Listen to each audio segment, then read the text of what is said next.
รียกว่านะฮัลโหลคิตตี้เพราะว่ามันมีรูปคิตตี้เนี่ยนี่ค่ะมี3 รูปคลิปนี้ก็อาจจะสั้นนะคะข้างหลังนี่ค่ะข้างล่างมันเปิดเสียงได้ด้วยนะคะเดี๋ยวจะเปิดอันนี้คือเปิดแล้วก็มันจะปิดอัตโนมัตินะคะ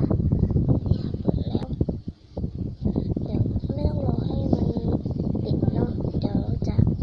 ปิดเลยก็อันนี้ก็จะเปิด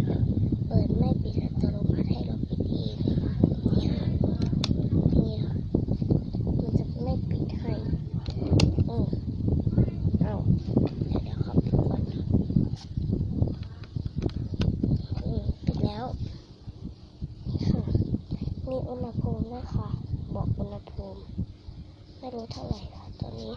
32อุณหภูมิร้อนค่ะตอนนี้ร้อนมากตอนนี้แล้วก็อันนี้ก็ไม่รู้อะไรนะคะแต่ว่าอันนี้บอกว่าเดือน2อันนี้บอกวันที่6อันนี้ก็บอกว่า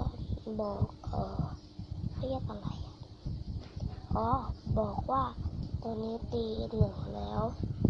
ตี 1:27 นาฬิกานะคะพวกนี้ก็คงจะบอกเพียงแค่นี้นะคะตัวอื่นอันนี้ไม่รู้นะคะเพราะว่ามันก็มีแค่นี้จริงๆเนาะ